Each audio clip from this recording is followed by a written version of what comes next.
The Red Barn started in 1969, and I was not here, but I heard all about it. And it was an event featuring a concert by Your Father's Mustache, which was a band out of New York City. And it was put together by Gary Steedley and Harold Adams from the Dean of Students office, and a gentleman by the name of Louis Bornwasser, who has given a whole lot to the Red Barn over the years, and was one of the founders of the Red Barn as well. Anyway, this concert included getting a temporary beer license, and so they had beer and they had a great time. The students all had a great time, and that was the beginning of the Red Barn. Louis Bornwasser, the gentleman I just mentioned, was at that event. And he was a dear friend through his family of Dr. Strickler, the president. He went immediately to Dr. Strickler to ask him if they could save this old building, and it became known as the Red Barn. And Dr. Strickler agreed and gave them $10,000, which was a lot of money. The president at that time made $30,000. Dr. Strickler was the one of the people who helped found the Red Barn, and he also was the president of the University of Louisville. 13th president, and he served from 1968 to 1970. And he got us into the state system on July 1st, 1970, which just happened to be the day that I started as well. But he helped start the Red Barn, and without him that would have not been there, with the help of Louis Bornwasser and some other students, Mike Geralds and Rob McEachin, and there were just, those are the students that helped start it, but Louis was really the kingpin of the organization. And so anyway, the students bought 2 projectors in Frankfurt and put some limited heating in the building, 2 bathrooms in the building, and it was started. And William Kunstler was the second event they had there, which was a famous defense lawyer for the Chicago 7. And he came there, and then I came there in 1970 and found out about the Red Barn, and knew it was going to be a great place to be. And it really became our student activity center, because we didn't have a student activity center until the new one opened in 1990. So there were 2 architects who were in what is now the Cultural Center, and the Red Barn and athletics. We were all on the edge of the campus there on South Brook Street. And Harry Sparks and David Lee were the 2 architects for the university, worked for Dr. Miller, the president at that time. And they asked us if we wanted to save the Red Barn. We of course said yes, because it was needed a lot of repair, and so they helped us save the Red Barn through the state, and found the money that was necessary, and we saved the Red Barn. And that was 1978. Dr. Miller gave us his blessing, and we had a grand opening in the spring of January of 1979. And then a dedication on March 30th of 1979. We were also then honored by the Preservation Alliance. Dr. Hammond, our first vice president of student affairs, and I went to Farmington and got that award in May of 1979. So that was very good for saving that old building. The 80s brought, we had all kind of benefits and all kind of concerts and movies and all kind of lectures and things, and raised money for the United Negro College Fund, for the Crusade for Children, for the Cosair Hospital, for Metro United Way, and all kind of benefits. We even did a benefit for Sam Bush, who had cancer at that time at a young age, who was a very noted musician in our country. The most famous event that's happened in the Red Barn was on May 2nd, 1980. In 1979, our new SAB chairman, Student Activities Board chairman, was Paul Moltemeyer. So he asked Harold and I if he could write a letter to Roone Arledge. This was in May of '79, and we said, oh yeah, that'd be a good idea. So he wrote this letter to Roone Arledge, and 3 weeks before the Derby, we got a call from Dr. Hammond, and he asked us to come over to his office, and he told us that ABC wanted to come and use the Red Barn, and it came to pass. And Dan Fogelberg was and his band played there on May 2nd, 1980 on national TV. Started at 11:30 on the night before the Derby and ended at 1 o'clock on Derby Day. So that was the most famous thing that's happened in the Red Barn. But so many things have happened. There's been over 20,000 events in the Red Barn, and we have served over 2 million students and staff and faculty and alumni. In 1985, the Red Barn Alumni Association was started, And in 1986 was the untimely passing of Harold Adams, who was the Assistant Vice President for Student Life.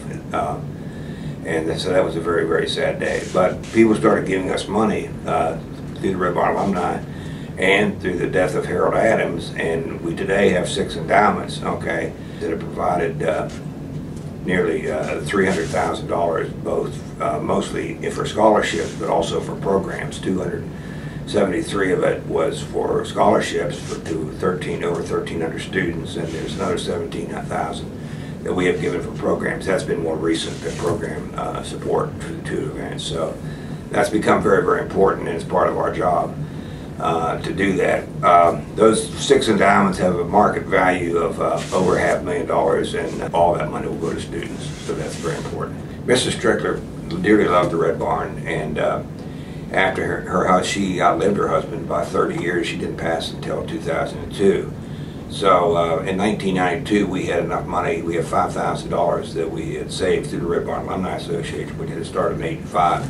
So we decided at that point to name that endowment for Mrs. Strickler, because we always called her the First Lady of the Red Barn. So upon her passing, we had honored her life at one of the birthday parties of Red Barn in 2002. And that was a very special night as well. She was very active in the UofL Women's Club, and we had some representatives come and speak about her life as well. So she was a very dear lady. In 1998, the university made a choice through Dr. Pregliosco to ask me if I wanted to move back to the Red Barn with Mary Rumford, who was our secretary, and I said yes. And that gave us a presence back into the Red Barn, which we hadn't had since we opened the Student Activity Center in 1990. So that became very important for the students, because the Red Barn has always been a student building. It was started by students along with the support of the faculty and the staff and the president. We put 3 beautiful architectural glass windows in there in 1998, and one of those we dedicated to Mrs. Strickler and her late husband, passed on way back in 1972. In her estate, she left us $50,000. She left $800,000 to the University of Louisville and $750,000 to an endowed share to her husband, who started here in 1938 in the college business. So she was very benevolent and dearly loved the Red Barn. So we've had 3 major gifts, but we've had a lot of other gifts that probably total over $500,000. But she gave us $50,000 through her estate. The Bornwassers recently just gave us a $75,000 gift, which is an endowed fund for emergencies through the Dean of Students' office, through Dean Martis's office. So that has already given away over $3,000 in scholarships to students who really have an emergency need. So that's very important. Also from the estate of Harold Adams' stepfather, we got a $10,000 gift. So those were our 3 biggest gifts. I hate to mention this to you, but in 2007, really because of Darrell Messer, who was a student trustee, he was also the president of student government in 2006 and 2007, and Dale Ramsey and Dave Shaw and my boss, Frank Mionzo, made it possible through the Board of Trustees to name the building the Red Barn, the George J. Howe Red Barn. So that was the most humbling event in my life, and that happened on December 7, 2007. Also, because of that event, we now have one of the 6 endowments is the George Howe Endowment, and that helps students already. And there's also a George J. Howe Student Leadership Gift Account, so there are 2 accounts that bear my name. So that's a very humbling thing for me. And the Red Barn is live and well. We have been in 2 books. We've been involved in colleges, and George Koo did that in 1992 with his associates, and we were one of 14 schools that were picked out of the country as having a good out-of-classroom experience just with the Red Barn. So that was very important that we received that recognition. We also, in 2002, were in a book, a NASPA book called Dollars for Dreams, and we got an article in there about the money we have been able to raise through the University of Louisville and to help students through student affairs and through the Red Barn. And then most recently, in 2010, we had a visit from Alan Davis, who's the executive director of the NACA, the National Association for Campus Activities.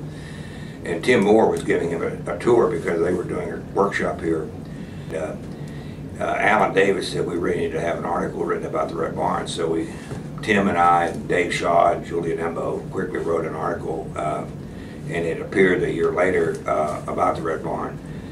42 years, still going strong, a vision becomes a reality. So that was a real feather in the cap of UofL to get that recognition from student activities. But really having the Red Barn as well as the Student Activity Center, which we now call, our department is now called in student involvement instead of rather than student activities, but the building, of course, is still called the Student Activity Center. So that combination really puts us on the map as to one of the best student activities departments or student involvement departments in the country, period.